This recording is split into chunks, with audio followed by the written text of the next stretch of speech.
โอเคเดี๋ยวมาต่อตัวเครื่องมือกันก็สบายดีนะสมาชิกทุกท่านที่เข้าเบิ่งคลิปวิดีโอนี้หรือว่าเข้าฟังเข้าเบิ่งตอนนี้อยู่ซึ่งมื้อนี้ก็สิมาสอนหรือว่ามาแนะนำการนำใช้ตัวเครื่องมือตัว Ghost Sniper นะว่าโลจิกที่ว่าเราต้องได้เบิ่งต้องเข้าใจต้องได้รู้แล้วก็เวลาที่ว่าเราเทรดจริงเวลาเรานำใช้จริงหรือเราประกอบเป็นเซตอัปประกอบเป็นท่าเทรดเราเบิ่งจั่งใดเดี๋ยวเบิ่งกันปึ๊บ คือตัวเครื่องมือตัวนี้นี่นะเรามาทำความเข้าใจตัวองค์ประกอบหรือว่าสิ่งที่ว่าเราต้องได้ปรับ ตัวอย่างมีฟังก์ชันใดแน่ที่เราต้องได้ปรับ หรือว่าเวลาที่ว่าเราเทรดจริงเราต้องได้เบิ่งอาลองปิดปึ๊บเวลาที่ว่าทุกคนเปิดขึ้นมาปึ๊บนี่นะอ่าเราสิเห็น2เส้นด้านเทิงนี่นะเราเอิ้นว่าเป็นเส้นลายนะเส้นลาย2เส้นด้านเทิงอันนี้เส้นแรกอันนี้เส้น2นะอาเส้นลาย ส่วนยุโรมก็มีนำก็คือเราเอิ้นว่าเป็นโซนเส้นลาย2เส้นด้านลมนี่นะปึ๊บปึ๊บอาแล้วก็ต่อมาเราก็สิเห็นว่าอ๋อมันมีสัญญาณเซลล์อาสัญญาณเซลล์เซลล์ก็คือบอกขายแล้วก็สิมีสัญญาณ Buy สัญญาณ Buy ก็คือบอกซื้อปึ๊บๆต่อมาก็คือสิมีตัวนี้ทุกคนเห็นตามนี้เลย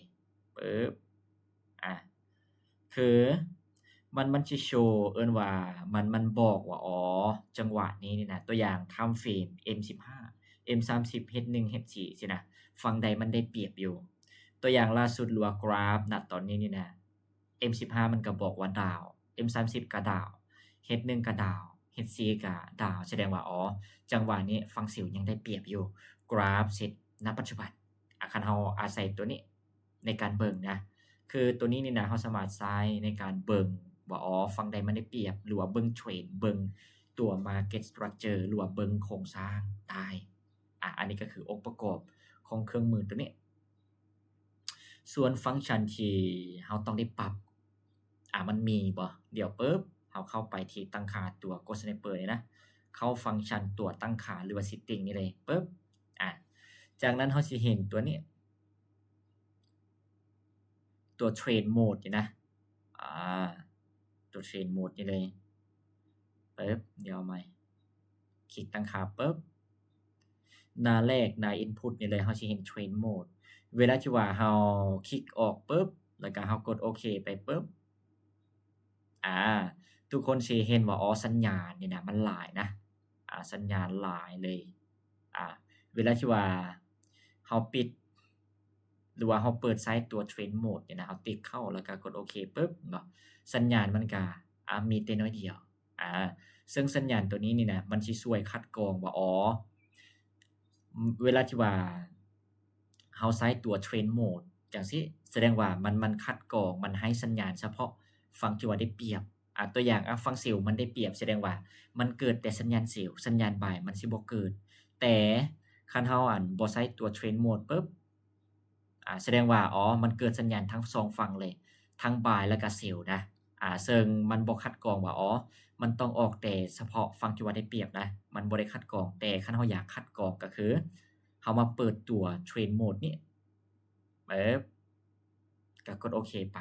มันก็คัดกรองความได้เปรียบตัวอย่างช่วงที่ว่ามันเป็นขาขึ้นมันก็เกิดแต่สัญญาณ Buy ช่วงที่ว่ามันขาลงมันก็เกิดแต่สัญญาณเซลล์ตัวอย่างเช่นนี้มันเป็นขาขึ้นแสดงว่าอ๋อมันเกิดแต่สัญญาณ Buy ช่วงที่ว่ามันเป็นขาลงมันเกิดแต่สัญญาณเซลล์แบบนี้เลยอันนี้ก็คือเป็นเอิ้นว่า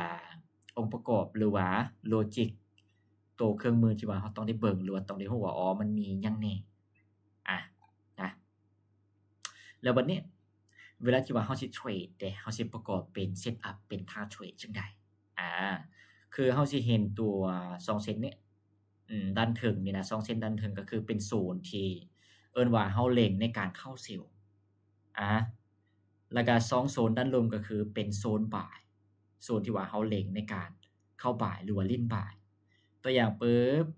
เดี๋ยวเราตัวอย่างกราฟเป่าโดยซุมเทียบตัวเส้นลายปึ๊บเราเห็นกราฟนี่นะตัวอย่างมันเป็นขาขึ้นแบบนี้ยก Low ยก High ที่ว่าสูงขึ้นเรื่อย แสดงว่าเฮาหาโซนในการเข้าอย่างเช่นโซน demand บ่อยู่เส้นนี้มีโซน order box บ่ FVG บ่ hidden บ่หรือว่ารับตานบ่โซนที่ว่าเฮาเบิ่งป้ายซี้นะหลากหลายโซนแล้วเวลาที่ว่าเฮาใช้เครื่องมือตัว Ghost Sniper นี่แสดงว่าเฮาสิใช้2เส้นนี่แหละ2เส้นด้านลุ่มก็คือเพื่อเบิ่งป้าย2เส้นด้านเทิงก็คือเบื่อเบิ่งเซลล์อันนี้ก็คือเฮาใช้ตัวเครื่องมือนี้ในการเป็นโซนในการเข้าปึ๊บตัวอย่างปึ๊บเอาตัวอย่างเส้นนี้เดี๋ยวลงไปลบเครื่องมือบ่เดี๋ยวเพิ่มเครื่องมือเข้ามาแป๊บพอดีว่าลงไปลบมัน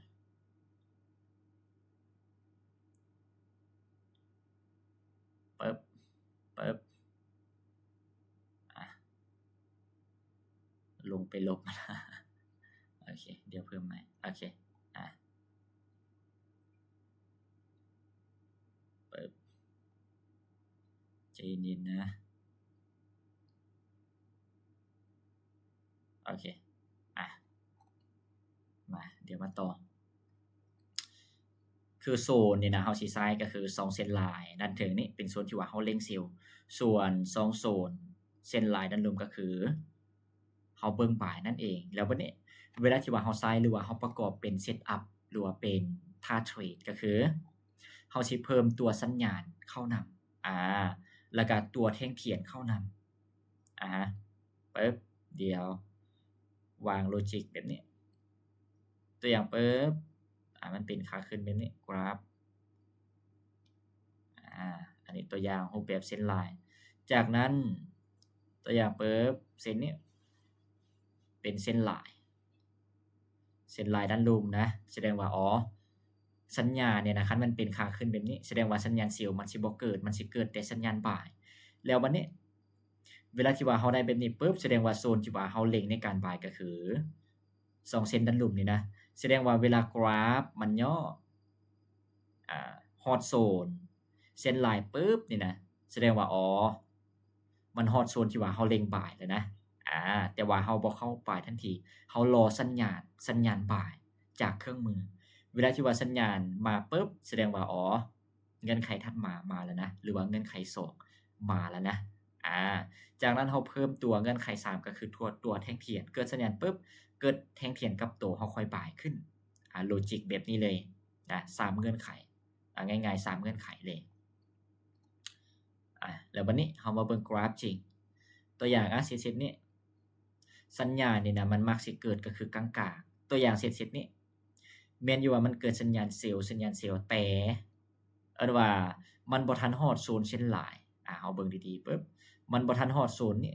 ที่ว่าเฮาเล็งเซลล์แสดงว่าเฮาก็บ่ทันได้เข้าเซตนี้เพราะว่าเงื่อนไขมันบ่ครบเด้แต่คันเป็นเซตครึ่งนี่เฮาลองตัดกราฟปึ๊บเฮาตัดกราฟเซตนี้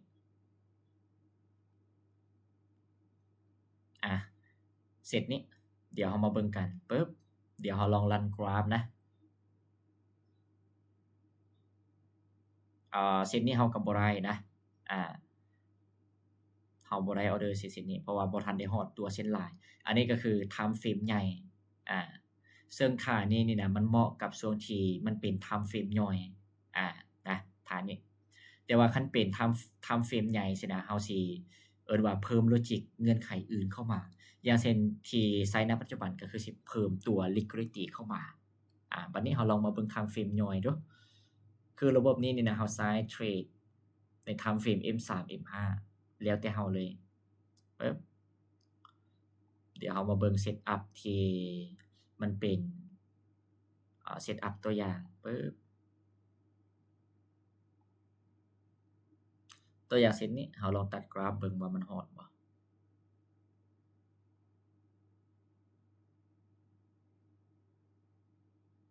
ปึ๊บบ่มันฮอดโซนเส้นลายจังซี่ปึ๊บแสดงว่าเวลาที่ว่ามันเกิดสัญญาณซี้นะแสดงว่าเฮาก็เข้าเซลล์ลงมา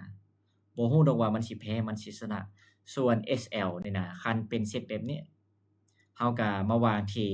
เนื้อเส้นลายที่2นี่ แต่ว่าบางเซตที่ว่ากราฟมันขึ้นไปทะลุตัวเส้นหลายเนี่ยนะแสดงว่าเขาวางที่ไส้เทียนเลยก็ได้จากนั้น TP เนี่ยนะแนะนำให้เก็บส่วงเส้นลายนะเส้นลายที่1ของกรอบหรือว่าโซนบ่ายจากนั้นก็ปล่อยกราฟไป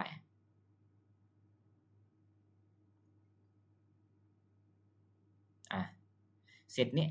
เอาจริงๆเนี่ยนะคันเฮาบ่เผื่อเนี่ยนะมันโดนนะมันเคลียร์ก่อนมันสิลงเสร็จเนี่ยตัวอย่างเสร็จลังๆพี่เด้ปึ๊บตัวอย่างเสร็จเนี่ยมันฮอดเส้นลายปึ๊บจังซี่แล้วก็เกิดสัญญาณแล้วก็ตามด้วยเท่งเทียนคอนเฟิร์มสินะแสดงว่าเฮาก็เซลล์ลงมาแท่งนี้เลย SL ก็วางเส้นลายที่2นี่ตัวอย่างมันจอจังซี่มันบ่คุ้มจากที่ว่าเฮาสิวางตัวเส้นหลายสินะเฮาก็มาวางลุ่มๆหรือว่าฟิกก็ได้ตัวอย่างเฮาฟิกที่ 2R ประมาณนี้ปึ๊บก็ TP ไปหลังจาก TP ไปปึ๊บก็รออีกเวลาที่ว่ากราฟมันย่อขึ้นไป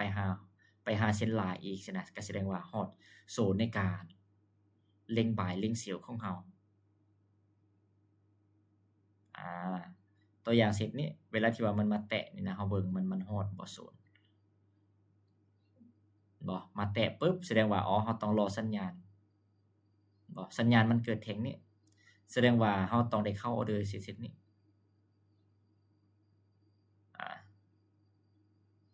เข้าออเดอร์สิเสร็จนี้นะขายลงมาตัวอย่าง TP วางประมาณนี้เส้นลายที่2ก็ปล่อยกราฟไปปึ๊บก็ TP ไปเอิ้นว่าตัวเครื่องมือนี่นะเฮาสามารถใช้เครื่องมือแบบเฟี้ยวๆได้หรือว่าเฮาประยุกต์ใช้โลจิกอื่นอันนี้ก็คือได้คือกันซึ่งค่านี้นี่นะเฮาสิใช้มันที่จริงมันคันเฮาเทรด time frame ย่อยแล้วก็ time frame ใหญ่ซี้นะคือจากที่ว่าส่วนตัวใช้โลจิกมันสิต่างกันเล็กน้อยตัวอย่างคันเป็น time frame ใหญ่นี่นะบ่จำเป็นต้องรอฮอดโซนแต่ว่าเฮาสิเพิ่มตัวเงื่อนไขอื่นจากการวิเคราะห์กราฟเปล่าแต่ว่ามื้อนี้ก็คือมาแชร์ว่าตัวเครื่องมือตัวนี้มันประมาณนี้นะแล้วก็เวลาที่ว่าเฮาใช้จริงเฮาใช้แบบนี้เลยแล้วก็ทุกคนก็ไปเก็บตัวสถิตินะว่าเวลาที่ว่าเฮาเข้าเบิ่งแบบนี้3เงื่อนไขที่กึ่งมาจังซี่นะตัวโซนจากเส้นลายแล้วก็ตัวสัญญาณแล้วก็ตัวแท่งเทียนแล้วก็หอบเก็บก็คือเส้นลายในกรอบตัวอย่างกรอบบ่ายกรอบเซลล์ตัวอย่างเฮาลิ้นฟังบ่ายแสดงว่าจุด TP ก็คือเฮาเก็บกรอบกรอบฝั่งเซลล์คันเฮาลิ้นฝั่งเซลล์แสดงว่า TP เฮาเก็บกรอบฝั่งบ่ายหรือว่าโซนฝั่งบ่ายนั่นเองโลจิกแบบนี้เลยแล้วบัดนี้เฮามาเบิ่งความเหมาะตัวเครื่องมือนี้คือตัวที่ว่าพรแชร์มานี่นะเอิ้นว่าเฮาเทรดเฉพาะฝั่งที่ว่าได้เปรียบเฉพาะฝั่งที่ว่าได้เปรียบนะโดยที่ว่าเฮาเปิดตัว Mode Trade Mode Trade ตัวฟังก์ชัน Input นี้บัดนี้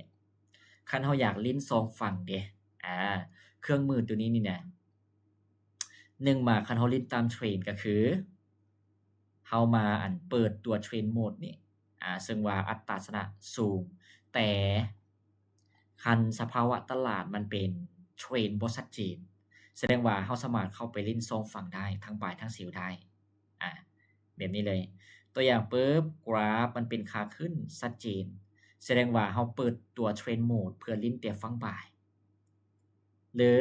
มันเป็นขาลงชัดเจนแบบนี้แสดงว่าเฮาเปิดตัว Trend Mode เพื่อลิ้นแต่ฝั่ง sell แต่คันมันเป็นสภาวะที่มันเคลื่อนที่ออกข้างแบบนี้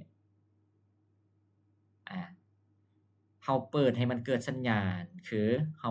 บ่ได้เปิดตัว Trend Mode นี่นะเฮาสิติ๊กมันออกแล้วก็มันสิเกิดสัญญาณทั้ง buy ทั้ง sell แล้วก็ช่วงนั้นนี่น่ะเฮาเล่นทั้ง buy ทั้ง sell ได้เลยอันนี้ก็คือเป็นอีกทริกหรือว่าเป็นข้อได้เปรียบของระบบนี้หรือช่วงที่ว่ามันเป็น Sideways up sideways up ก็คือเป็นแบบนี้มันดึงกลับมันดึงลึกนะดึงกลับดึงลึกดึงกลับดึงลึกแสดงว่าคันเฮาเจอเซตแบบนี้เฮาก็สามารถลิ้นทั้งบ่ายทั้งเสียวได้นะลิ้นทั้งบ่ายทั้งเสียวได้ปึ๊บอันนี้ sideways up sideways down ก็คือกันปึ๊บเฮาสามารถลิ้นทั้งบ่ายแล้วก็ทั้งเสียวได้เปิดสัญญาณคู่กันแล้วก็ลิ้นบ่ายลิ้นเสียวได้เลยวันนี้เฮาสิลองมาเบิ่งกราฟจริงปึ๊บเดี๋ยวเราลองมาเปิดปึ๊บเอาติ๊กออกปึ๊บสัญญาณมันสิหลายเลยสัญญาณมันสิหลายเลยตัวอย่างเซตนี้ตัวอย่างเซตนี้นี่นะมันเป็นรูปแบบเขาเอิ้นว่าเป็น sideways up ขึ้นไปนะเพราะว่าเราสังเกตจากที่ว่าเซตที่ว่ามันดึงกลับตัวอย่างปึ๊บโลจุดนี้มันสร้างไฮปึ๊บมันดึงลึกจังซี่มันเบรกไฮปึ๊บมันก็ดึงเบรกไฮปึ๊บมันก็ดึงเบรกไฮปึ๊บมันก็ดึงเบรกไฮปึ๊บมันก็ดึงแสดงว่าเซตแบบนี้นี่นะเราสามารถเล่นสัญญาณเซลล์พวกนี้ได้กรณีที่ว่ามันเกิดการคอนเฟิร์มเล่นเซลล์แต่ว่าเก็บสั้นเพราะว่ามันเป็น sideways up จากนั้นเราก็จองบ่ายเอิ้นว่าเล่นทั้งบ่ายทั้งเซลล์ได้ผู้ใดที่อยากเล่นดุเราเปิดช่วงตลาดแบบนี้ปึ๊บแสดงว่าเราสามารถเล่นทั้งบ่ายทั้งเซลล์ได้จังหวะที่ว่ามันเป็น sideways up หรือว่า sideways down ก็คือกันแต่ว่าคันมันเป็นช่วงที่ว่ามันเป็นเทรนแข็งแรงจังซี่บ่แสดงว่าเซตแบบนี้นี่นะเฮาสิไปลิ้นสัญญาณเซลล์ก็คือบ่ได้เพราะว่าสังเกตจากเซตที่ว่ามันขึ้นแรงอันนี้ logic ตัวอย่างเซตนี้เนาะ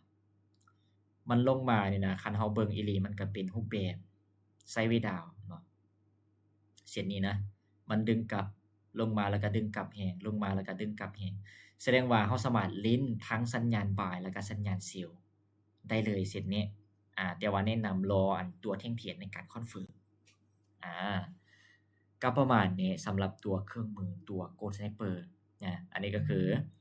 มาแชร์ว่าเวลาที่ว่าเราใช้จริงมันประมาณนี้นะแล้วก็คลิปหน้าเราก็สิเอิ้นว่ามาเจอกันอีกก็คือคลิปหน้าคลิปหน้าเราสิมาสอนว่าเซตอัปเวลาที่ว่าเราเทรดจริงก็คือสิมาให้หลายๆท่าอย่างเช่นใส่เครื่องมือ2ตัวมาประยุกต์เข้ากันหรือ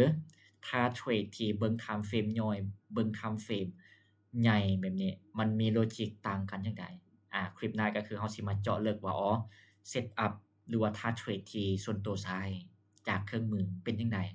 เพราะว่าหลายคนก็ใช้แตกต่างกันไปอย่างเช่นอาจารย์ของเราที่ใช้แต่ละคนก็คือบ่คือกันมันสิมี logic ที่บางอย่างก็คือกันบางอย่างก็ต่างกันตัวอย่างเราเรียนนำหลายๆคนแบบนี้เรามักแบบใดหรือว่าแบบใดเรานี่นะหลังจากที่ว่าเราเรียนปึ๊บไป back test เก็บสถิติแบบใดมันอัตราชนะสูงเราก็ใช้แบบนั้นโอเคประมาณนี้เดี๋ยวเจอกันทุกคน